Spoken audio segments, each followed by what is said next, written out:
So you guys have been having a good time, haven't you? Oh yeah. It's nice to have KC here. Today was like the singing was a little bit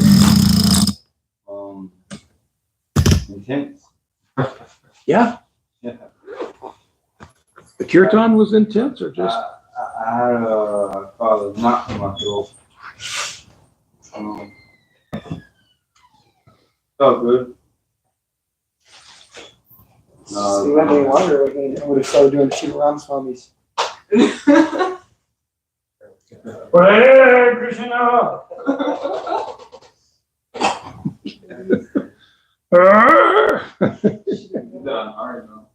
That was fun. What else did you do? Yeah, that would work on Harinam, wouldn't it?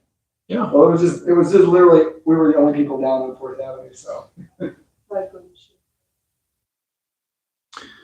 All right, we're going to talk about the language of love. Doesn't that sound interesting?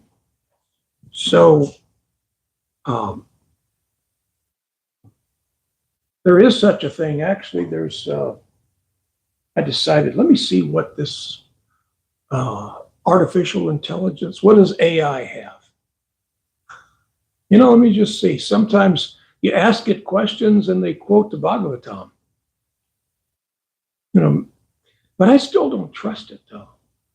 I wouldn't trust it if I'm going to ask it a spiritual question and it quotes the Bhagavatam. How do I know it copied it the way it really was? I just don't have that. I don't have the make stuff faith. up sometimes. You know, Got it. I mean, just because to the outside world, it may not be as important to have the truth as it is to us.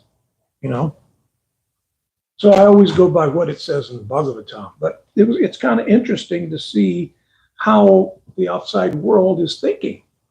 So I ask it one day, what is the language of love? And here's what it said. Take it for what it's worth. The elusive language of love. Some say it's French. Some say it's music, poetry, or the silent look between two people who just get each other. Well, that sounds pretty cool, doesn't it? I can buy into that. But if we look a little deeper, the real language of love might be the way people express care and connection. Psychologist Gary Chapman even broke it down into 5 love languages. Words of affirmation. That makes sense, doesn't it? When there's a loving exchange, there should be words of affirmation. Acts of service. We already know that. I'm glad that AI knows this. You know, if you love somebody, you want to do something for them. If you don't love them, if you hate them, you might want to do something to them. The difference between 2 and 4, you see what I mean? Good to see you, Dr. Sean. I saw you Sunday, but I didn't get a chance to say hi. Nice to see you. It's always good to have you. Acts of service, receiving and offering gifts. Well, this is kind of following with our Vaishnava philosophy, isn't it? Quality time and physical touch. The devotees embrace each other. There's a touch involved. We know we're not the bodies, but this is about as close as the souls can get. So it's acceptable. I remember reading one of Srila Prabhupada's adventures when he was first in the United States, and they set him up with one of these, I forget who the guy was, Dr. Sharma? Dr. Mishra, yeah. And he went to his impersonal ashram. And so after Prabhupada gave the lecture, this lady came up to him and said, "Oh, Swami, that was so wonderful. Could I give you a hug?" Now, a lot of people would think, well, he's a sannyasi. You know, he's going to say, no. But Prabhupada looked at her and he said, why not? Time, place, and circumstance. If it was India, no one would have asked, can I give you a hug? But we're in a different world. So my point is that there is physical touch is is important. It's not as important as we think it is sometimes, but there is an importance to it in communicating that people shake hands and we bump. When did that come about? That was during the pandemic, wasn't it? You know? Yeah, the elbow. Yeah, and the elbow, the fist, the elbow. Yeah, I prefer the bump to the handshake. You know, I like especially with kids. You know, when there's a kid around, little kid, and they like it. So I don't think a 5-year-old would want to shake hands. But oh, I'll bet. Yeah, I'll bet. So physical touch. Each person tends to speak and understand love through one or more of these ways. This makes a lot of sense. When we are deep in love with someone, they will occupy our minds, thereby influencing our thoughts, our words, and our actions. Some of this I threw in. This isn't all artificial intelligence. Of course, if I'm not quoting Srila Prabhupada, that is artificial. It's an artificial attempt at intelligence. When I'm quoting Prabhupada, or even if I'm rephrasing what my guru said, that's true intelligence. Otherwise, I try to stay on target with what Guru, Sadhu, and Sastra have to say. So that's an important point. When we are deep in love with someone, when you think about it, when you fall in love, well, they're just all over your mind, aren't they? You can't think of anything else or anybody else. You don't want to think of anybody else. So they occupy your mind. That means they occupy your thoughts. They're going to occupy your words and your actions. So, but because they become absorbed into your thoughts, into your mind, you're feeling this. Now, the problem in the material world is that we all go through this. But has it ever lasted? No. That disturbs us, which is another proof. I say it's a proof. Some people would just say it's a strong indication that we are not of this world. We're not these bodies. This is a temporary world. You don't have to be a genius to figure that out. You don't get to keep anything here. Time takes away everything. As soon as you get a new car, time is in the background taking away that new car. 10 years ago, I bought a van and I was thinking, wow, it's so cool. It's brand new. It's this, it's that. Now it's a 10-year-old vehicle. Time started to take it away right away. So time is claiming everything. Time, Krishna says, time I am. Krishna says he is time. I'm the destroyer of worlds. If there was no time in the material world, it would be like the spiritual world. It would last forever. But the material world has time to give it duration.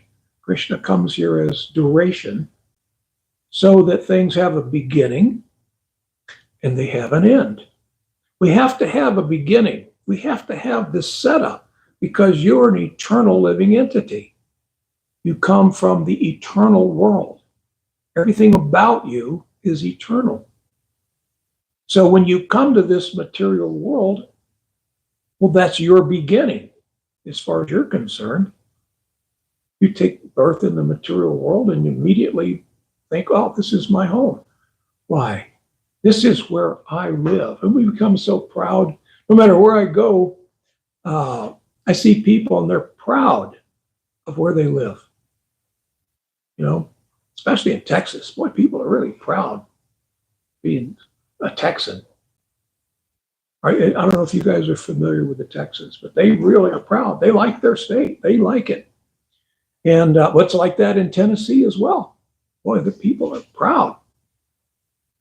I remember when I moved into Dallas, 1979, the guy next door to where I was living, he was saying, so where'd you come here from? He was thinking I was coming from another part of Texas or another part of Dallas. And so I just moved here from Tennessee.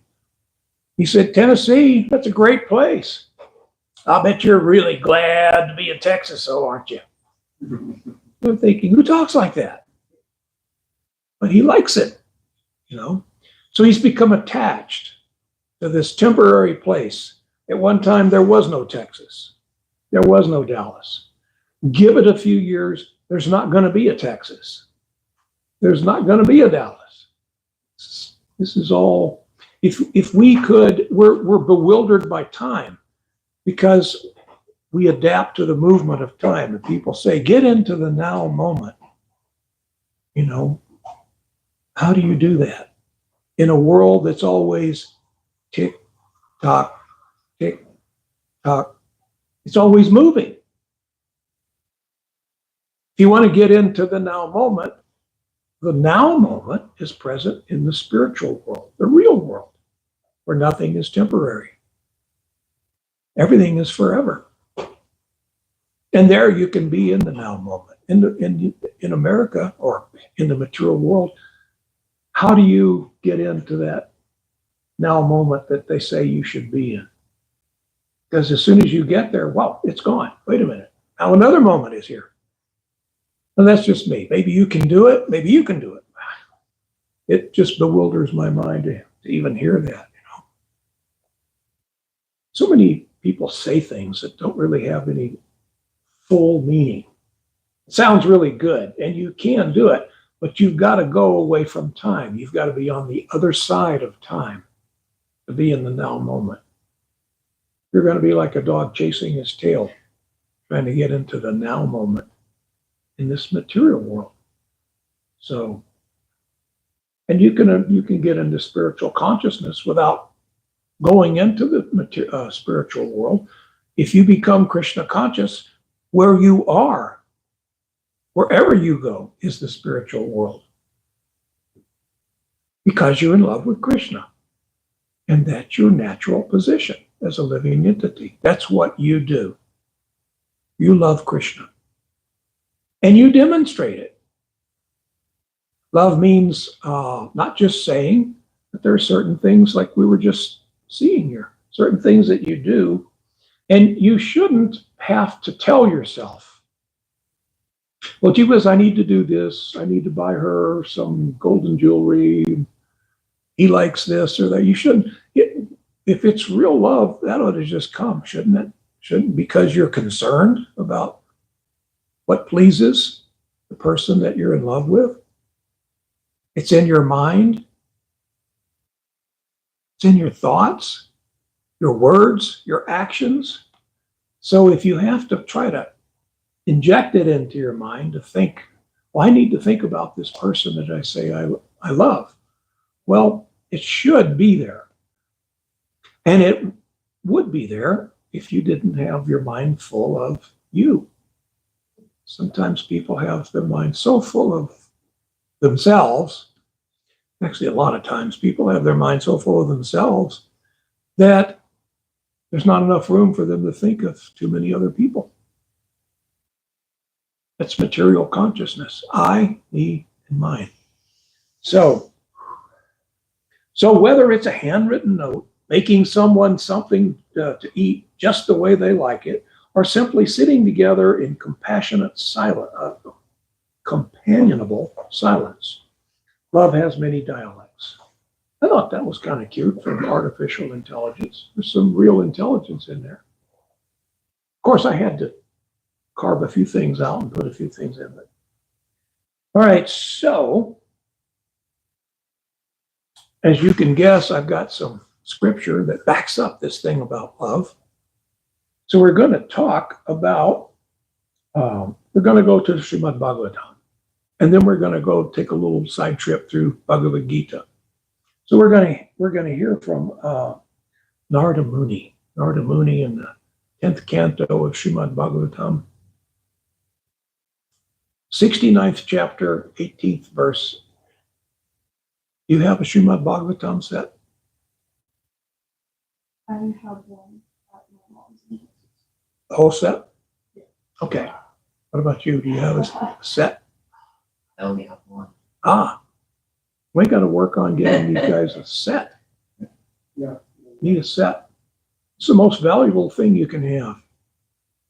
You're in a world of basically ignorance. People are trying to learn stuff. We're trying to figure out, how do we avoid this war that's hanging over us in the Middle East? How do we do this? How do we negotiate the economy? How do we do that? But the real knowledge is, how do you get out of this world? Because it's got you. You're a prisoner here. But you can leave. So how do we do that? Srimad Bhagavatam gives you all the answers. It even gives you some questions that you haven't thought about yet that need to be answered. So make a note. We'll work on it, see if we can help him get a set of Bhagavatams. It'll be the best thing you've ever done. So Narada Muni, he went to see Krishna. Wouldn't you like to be Narada Muni? God, he can just drop in, you know. Who is it? Krishna, it's Narada Muni. Should I send him away? Narada Muni, hey, come in. Why? Take my seat. Bring me some water. I want to wash his feet. Krishna washes his feet, sprinkles the water on his head. Narada Muni is a great devotee and a dear friend of Krishna. All of you are dear friends of Krishna. If you went to visit Krishna, I'm sure he would do the same thing. He wouldn't just say, look, bow down, I'm God. No, he would be so happy. So Narada Muni said, now he's talking to Krishna. These are the words of love. Now I have seen your feet, which grant liberation to your devotees, which even Lord Brahma and other great personalities of unfathomable intelligence can only meditate upon within their hearts, and which those who have fallen into the well of material existence resort to for deliverance. Please favor me so that I may constantly think of you as I travel about. Please grant me the power to remember you. Now this is the knowledge we need to learn from Srimad Bhagavatam. What do we want from Krishna? I had you help me to forget you.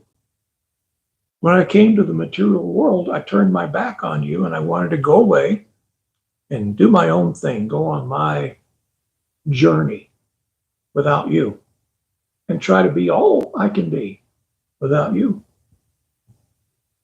So maybe a little enviousness. You know, he gets all the attention. I want some of the attention that he gets. So we leave. But Krishna is so magnanimous. He's so beautiful. He is so wonderful that it's not even possible to forget him. You know, if you walked into his house like that, that moment there, Narada Muni doesn't even have to ask, please don't let me forget you. Please help me. Because if you get audience with Krishna, that's guaranteed. You're never going to forget that moment. It's like I had a lady tell me one time that, yeah, I met Elvis one time. Well, there's a lot of people who don't even know who that is. And he's kind of dead, you know. So maybe that was a great thing prior to 1980, but not such a big thing now, see. Maybe they remember every word that Elvis said to them, you know. But you see what I'm talking about? When you see Krishna, you're never going to forget that moment, but you wanted to. So he sends his pure devotee, Maya, to assist you, so that she will take away all of this knowledge that you gained when you were looking at him, when he was washing your feet, when you were touching him. Otherwise, you'd be here trying to get away from him, but you'd be thinking about him at every minute. The way he holds his mouth, the way he does this, the way he jokes. You wouldn't, but you came here to forget him. There's no point in coming to this material world and trying to remember, or even if you have any scraps of memory is going to ruin what you're trying to do. You're trying to get away from the Supreme. So he has to bring in some heavy artillery to help you. So he brings in his Maya. And she bombards you with so many things that seem to be so attractive. Birth after birth, you forget. You might have even had a lifetime. You might have even had it in this lifetime where you're even questioning the existence of God. We've forgotten him so good, sometimes we're not even positive that he exists. You know, but there's a lot of people in the world. I think they said that the latest, I forget where I think it was 29% of folks around the world claim to have no religious attachment or whatever. They have no, you know, what are you? I'm nothing. That they could be atheist, or they could be agnostic, or gee whiz, I don't know. I don't even think about it. 29%. And I thought that sounds like a lot, but then there's probably a lot more that are in that other 71% who really ought to be over in the 29%, don't you think? You know, they may think they're devotees of God, but we see no indication that they are, but they may think that. So Narada Muni he's got this opportunity to ask Krishna for anything that he wants. Krishna will give him anything. You see how affectionate Krishna is with him. My dear Narada Muni sits him down on his seat. He didn't just put him on a nice seat or have them bring a special seat. He says, no, you're sit on my seat. And he washes his feet. This is the nature of Krishna.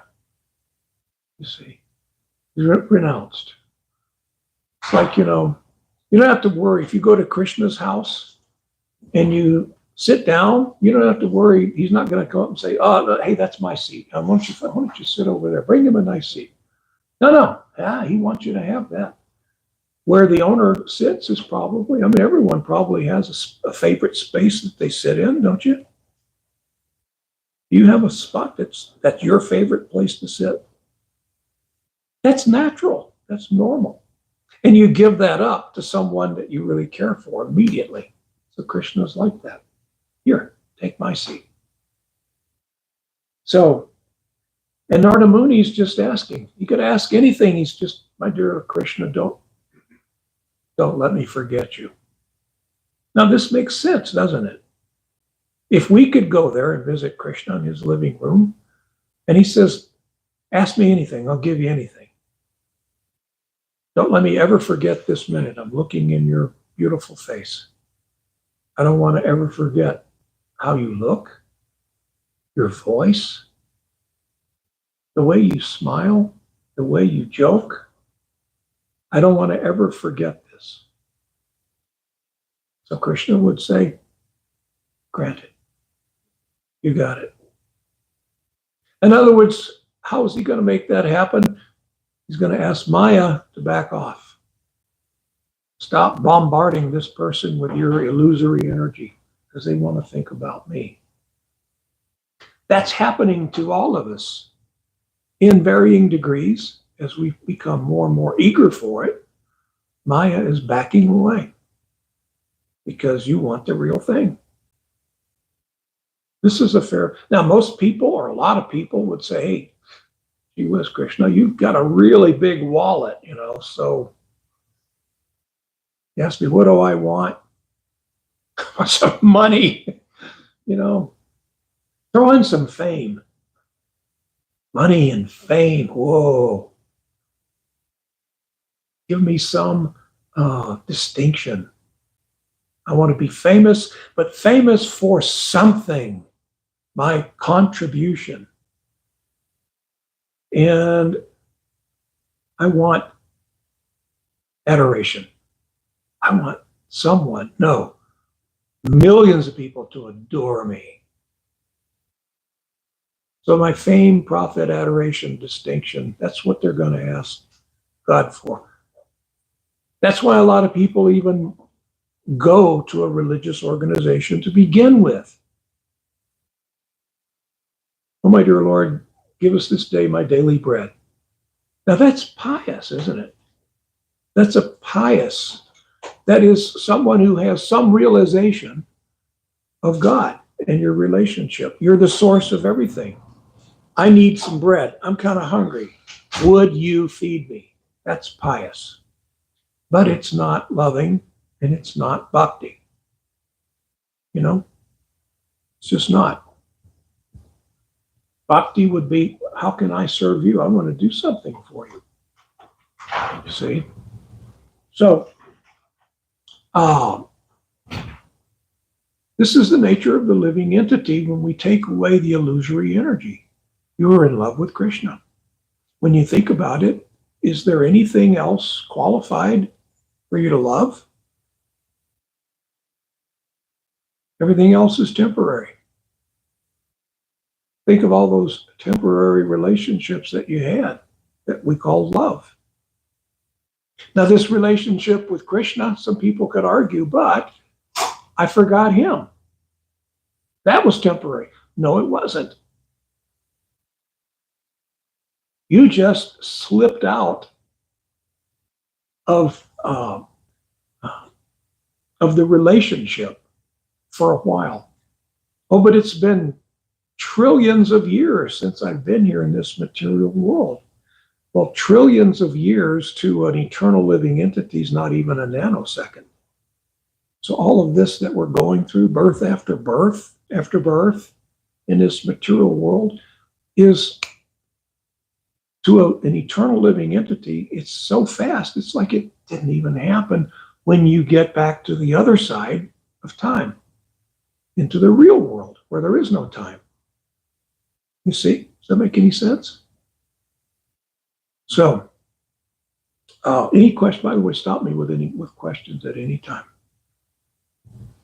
So Narada Muni is just saying, guarantee me that I will always remember you and never forget you. Everyone here knows of Lord Nrsingadev. You know Lord Nrsingadev? We want Lord Nrsingadev to protect us, don't we? We think of him as our protector. So what is it that we want Lord Nrsingadev to protect us from? Demons? What is it that we want him to protect? You're already an eternal living entity. You can't be killed by anything. There is no end for you. There was no beginning, there's no end. What do you want Lord Nrsingadev to protect? I mean, drill down and think about it. A lot of times we think, well, I don't want him, somebody may come and beat me up. I want him to protect me. Is that it? No. We want him to protect our devotional creeper. I have this creeper. It's the seed of devotion has been planted by my guru, and it's starting to grow. Please protect it. Let it grow and grow and grow. Let my spiritual life make a rebound. I want it back. This is mine. I want it back. I want this loving relationship with you, Krishna, back. This is mine, and I've come to claim it. It's like, if you go to India for a few months, you go to India to take Bhakti Shastri, and you come back and there's somebody living in your house. You get out. I want my house back. Well, you've been gone for several months. It doesn't matter. It's still mine. I want it. So our relationship with Krishna is like that. It's yours. Nobody ever took you off the title. There was no formal divorce. The relationship is still going on. You've only had a lapse of memory for not even a nanosecond, even though it's been trillions of births. In the real world, it's hardly even happened. It's so fast. You just want it back. It belongs to you. Not something new you have to learn. Krishna says, I will enlighten you. Surrender to me. I will enlighten you from within. I want you to read. I want you to hear. And as your sincerity grows, I will give you. I will awaken this dormant knowledge of me that you have. Because he never stopped the love affair. We did. Maya didn't do her magic to him. He didn't forget you. As far as he's concerned, the love affair is still going 100 miles an hour. You had a tiny bit of a loss of desire to love him. That's all. Tiny bit. So quick you can't even imagine. You can't even measure it. And so that's where we are. On this side of time, it seems like we've been here forever. When you think of trillions of births in every species, it's been a really long journey because we're identifying with this body and this world. We don't realize why this is all a temporary. This whole thing is just like that. It'll be over and a whole new one will be here before we know it. See, this is all just a temporary thing. So on the other side of time, in the real world, in the spiritual world, there is no time. There's no need for time. We need time here to make the material world work the way it's supposed to work. But time would really get in the way to a liberated and living entity. When you're back home with Krishna, when you sit down to talk with Krishna, if you're sitting there holding hands with Krishna talking and he's telling you wonderful things, he's not somebody that's going to run out of something to say. When he starts to praise you, he's not going to run out of something to say after several minutes. He can go on forever about how wonderful you are and how much he loves you. And I mean a real forever. There's no time. Nobody has to look at their watch and say, oh, gee whiz, I got to do this. No. It's no stress. It's just us. We're here. We're in love. We don't have to cut it short because we have to get up and go to work in the morning or anything. It's not like that. We just have us and all the other innumerable living entities, and we all want to share this love. So Narada Muni in the Bhagavatam, he's asking Krishna, please assure me that I'll never forget you. And then in Bhagavad Gita, 9th chapter, 34th verse, Krishna says, this goes along with the feeling of Narada Muni. Krishna says, engage your mind always in thinking of me. Become my devotee. Offer obeisances to me and worship me. Being completely absorbed in me, surely you will come to me. Right, Krishna is getting to the, what do they call it? Cut to the chase. He's cutting to the chase. This is a businessman. All right, let me tell you what I want. I want you to think of me always. I want you to think of me. I'm worth it. Why, if you really get a glimpse of me, if you can remember me, you could never possibly forget me. This is not an impossible request. All you have to do is wake up. You can wake up spiritually. You're never, ever going to be able to forget Krishna again. You see, we don't have to learn anything new. It kind of seems like it. When we first come to Krishna consciousness, there's like a whole other language. The Sanskrit language is woven here and there. We've got to learn this. We've got to learn that. We've got to memorize it.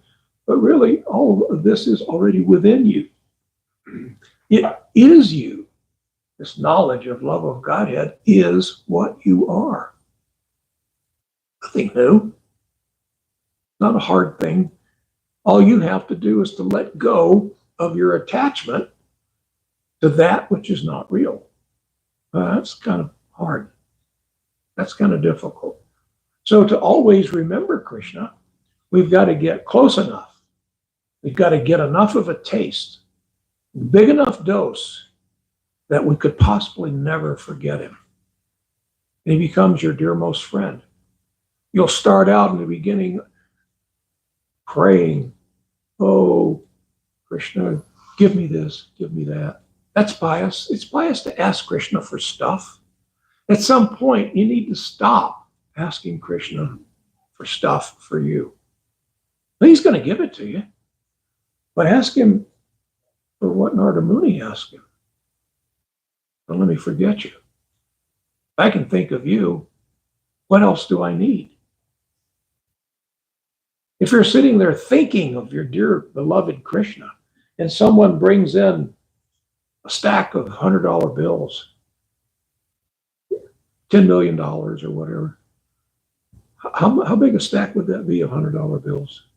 You know, so somebody stops, they put that cube of $100 bills wrapped in cellophane, you know, and you're sitting there thinking of Krishna. I say, oh, I've just given you $20 million in brand new Benjamins. You're going to say, yeah, put it over there. I'll get to it in a minute. You know, you're distracted by Krishna. So the only thing you're going to do to realize that you even have this newfound fortune is think, oh, I can do something really nice for Krishna. I'll surprise him. Maybe I'll build him a temple, or I'll buy something for the temple, or I'll do like that. What do I need with it? I have Krishna. When you have Krishna, you got it all. And just knowing Krishna, just being able to think of Krishna, is having Krishna. Just saying Krishna, you have Krishna. Chanting the Maha Mantra, Hare Krishna, Krishna, Krishna, Hare Hare, Hare Ram, Hare Ram. That's embracing Krishna. That's being with Krishna. Oh, but we can't fully realize that yet. Well, it's not going to take very long for this to be easily realized. It won't be long. And you'll stop. You'll go through the part where you're asking Krishna for stuff, daily bread, give me money, give me some, gee whiz, Krishna, give me some sex life, gimme. You're going to go through that, and you're going to get enough of a taste to where you're going to fall so much in love. Your love is going to come out of dormancy, and you're going to beg Krishna, don't let me ever forget this moment, because I know what it's like to be away from you. I know what it's like. So this raises a question. When you're liberated and you go back home, back to Godhead. So keep in mind, all of us left. I guess you could call us fallen souls. We left the spiritual world. We left Krishna and came to go to be away from him. When we get back, are we going to be like low class? You know, you got all these Nitya Siddhas that never fell down, and then here you are. Well, you just came back from the material world. You left Krishna. Is it going to be like that? Or could it be that somebody might envy you? Because they don't know what it's like to find Krishna. You know, when you fall in love, there's that moment when you see that person and you fall in love. The Nitya Siddhas, those who never left, they never lost Krishna and they never found him. But you did. This is epic. It's so cool to use these hip words. Is that still hip to use?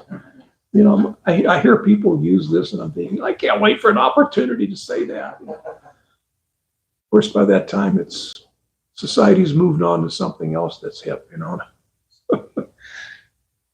Yeah, this is really something. This is a real adventure that you've been through. You left Krishna.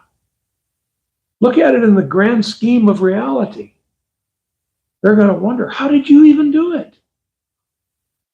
And then, what was it like to come to Krishna?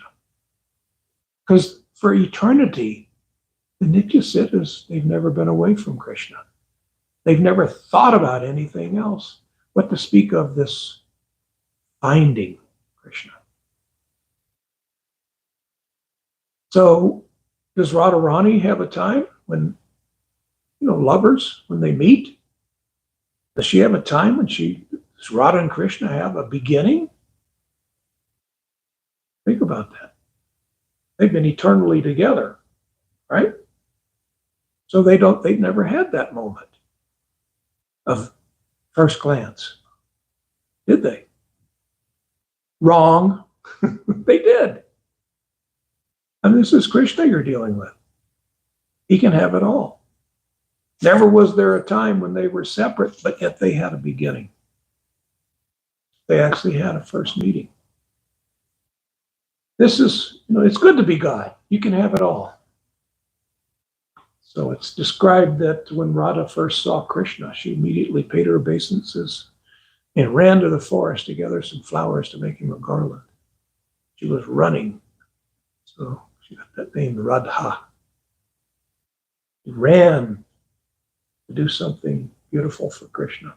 So, but this is Krishna. He can have a beginning to something that has always existed. Tricky fellow. Very tricky fellow. So are there any questions or comments?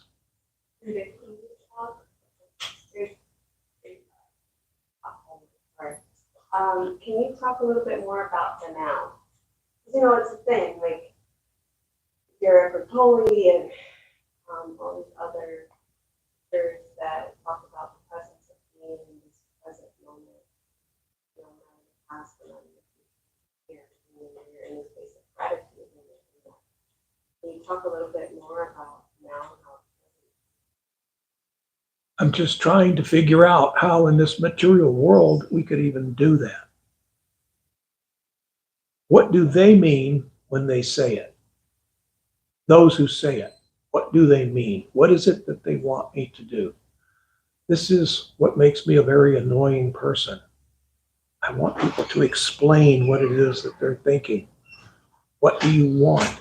So to be in the now moment, how do I do that? What would that look like? Because we're in a world that keeps moving. It's like if you're riding on a train and you're seeing the world pass you by outside the train window. How do you be in one of those now places? Well, time is like that. It's going by. The thing that bewilders us is it's moving so slowly. Maybe it's not slow or fast, but in our perception, it can seem like it's standing still. They say time flies when you're having fun. Well, it seems like that, doesn't it? When you're having a good time, you turn around, wow, the evening's over. You see? And when times are really bad, when you're having a sad time, it seems like time just stops, doesn't it? So how can we even do that? What does that even mean? And what do I get? If I could do it, what do I get? What's my reward for being in the now moment? I've never had an answer when I've asked that. Nobody's ever said, oh, well, it's like if you ask somebody a question about Krishna consciousness, the devotee can say, oh, well, the answer is this. The only thing I've ever gotten from people is when they kind of start talking in a circle, well, they don't really answer your question. I wonder if it means just like being like mindful. Why don't you say mindful? It's easier to be mindful than to be in the now moment. And even if I could get in it, time's going to take it away. It's going to give me another moment. So do I stay in this moment that's in front of me as we move through time, or I don't fully understand? Yeah. I think it means not to be going back over the past, not to be speculating about the future, just to be dealing with what's right in front of you. That's what it means. But think about that. Apply that to real life. Well, my Because something is in front of me. Give it another few seconds and something else is going to be in front of me. if I'm chanting Hare Krishna, I'm not worried about that either. I'm right with Hare Krishna. So we shouldn't think about the past and we shouldn't plot the future. We just get into a samadhi stage of where we're dealing with just what's in front of us. So are we ever going to make plans? Well, we can choose what's in front of us. Oh, okay. I've never thought of that. How can we do that? If we're chanting Hare Krishna, then Krishna's in front of us. Right. We're living in Krishna's world. Now, when you do that, when you chant Hare Krishna and you live in that world of Krishna consciousness, you have come into the true now moment.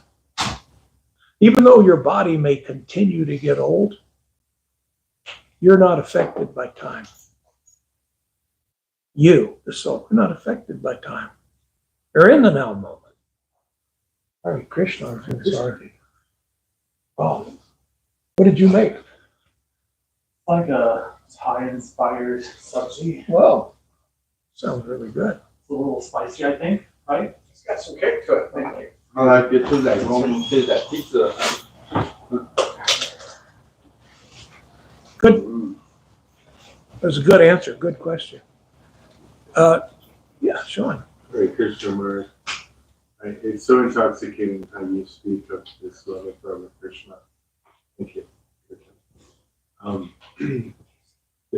The sacred literatures explain that God or Krishna is complete in every way.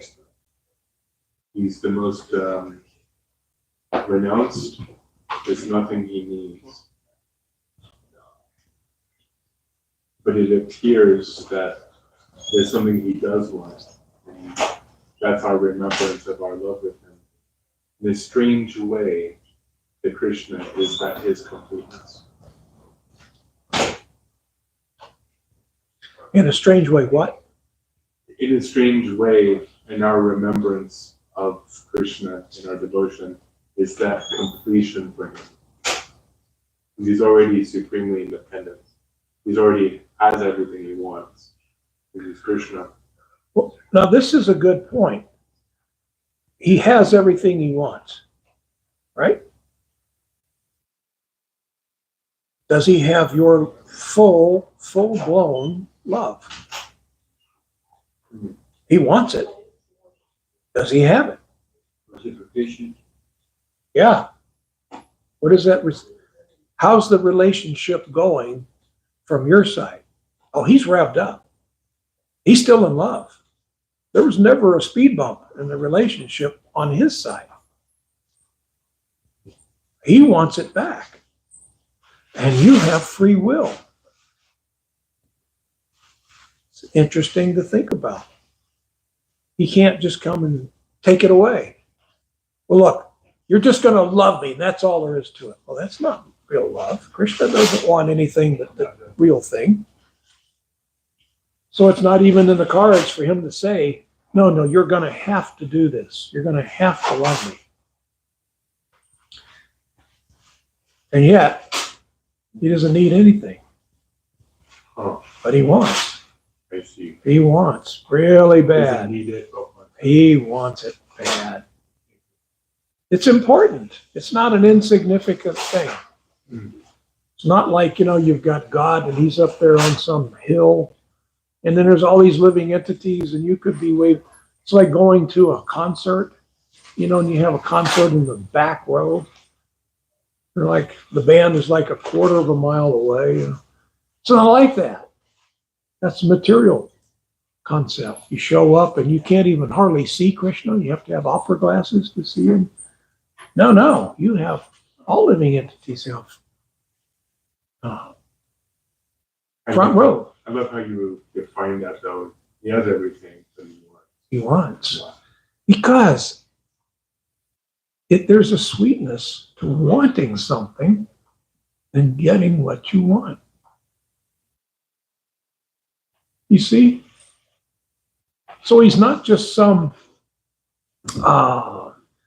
thing that controls everything. He is the supreme controller, but he has got it engineered in such a way he gives you some control. You've got control of the relationship. Because you have the right to be in love with him, and you have the right to say, I think not. This makes it very romantic. It makes you very interesting. And it makes this relationship between you and Krishna very wonderful. If we can get off of what we see for ourselves, just thinking of ourselves, if we can think about what is this like for Krishna? If I come back home, back to Godhead, if I come back to my original consciousness and I'm his eternal lover again, what is that going to mean to him? This isn't going to be some insignificant thing, you know. No, this is huge to him. This is all the people in Goloka Vrindavan. This is huge. Why? You've come back. The relationship is on fire again. Not small stuff. When you're dealing with Krishna, there's nothing little. It's all big. You see? So think about it from his side. Not what do I get? It's okay in the beginning for us to think, well, gee whiz, I think I'll take up this Krishna consciousness because it's the best thing for me. It's the smart thing for me to do. Nothing wrong with that. But as you chant Hare Krishna and perform devotional service, you're going to start to want to do for the other side of the relationship. As he occupies your mind, he's going to get into your thoughts, your words, your actions. You're going to wonder, what is it that you want? What can I surprise him with that'll make him really happy? As your love becomes mature again, you see. So it's not like some living entity leaves and goes to the material world and nobody even knows about it. And then when you come back, nobody knows about that. All of us are completely together. And we have been for eternity. We know each other better than we can imagine. If we can only think in the reality of being lovers of Krishna. That's what we all are. We've all had this eternal adventure in this loving relationship with Krishna. And us blooping out and coming to the material world to get away from Krishna is just another part of that story. It's going to have a very happy ending. The knowledge that it makes up the soul, that's our Jivananda. The knowledge is the knowledge that is eternal. Excuse me for asking all these years later, but what is that knowledge about? Is it, we're not omnipotent like Krishna. Well, we pretty much are. For everything he is. I mean, we're the same, part and parcel. Everything he is, we are. We're just not as vast. You see? And we're not the source. He's the source of all this. And he's vast. But you're everything he is. So we are a drop in the ocean. Not one. Except we're not to him. You know? This is interesting meditation. We can think about this, or we can think about politics or something else. We can either try to become a devotee of Krishna, and therefore we're thinking about how much we love, or we can get into politics and learn how much we hate. You know? Right now in America, it's fun to hate. And if you hate enough, a lot of people are going to think you're really hip. Because you mean you hate that guy? Oh, you were so cool, man. Because I hate him too. Yeah, we hate. That's what we do, we hate. You know? So this is the opposite. In the living entity, really and truly, we just love.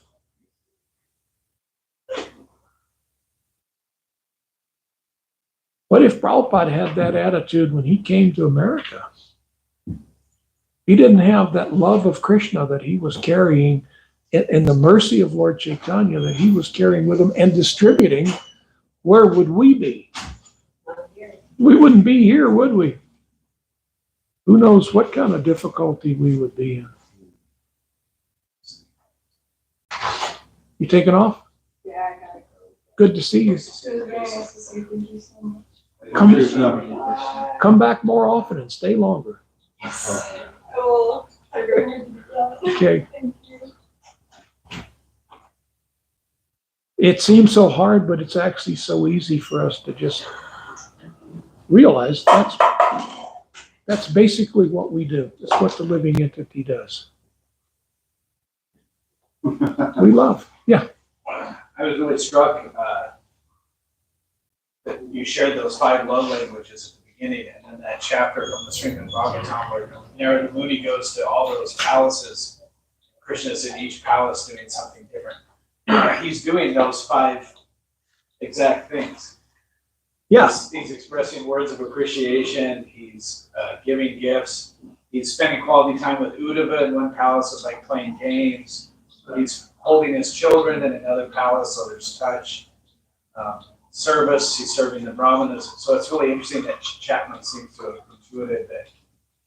And that Krishna's reciprocating with each of those people in just the way that whatever their love language is, he's giving it to them. So that was really struck me. Yeah. AI has enough intelligence to know this. It would be much more golden if it would tell you. Use this example of Narada Muni. Yeah, they have it. That whole chapter, you know, fantastic. Fantastic reading. But for many of us, we get to the point where we're so caught up in this material world that we think, well, how long can that stuff go on? How long can we just be in love? I mean, gee whiz, what if I want to go do something else? You know? I mean, you can only tell somebody that you love them so many times. Well, is that even a true statement? Depending on how much you love them. If it's supreme love, you're never going to stop. Telling in so many ways, from speaking, meditating on, doing service to. All right, I guess we should wrap it up. We're all eager to see you take your side. Yeah, me too. All glories to Srila Prabhupada. Yeah. Well, Bhagavatam.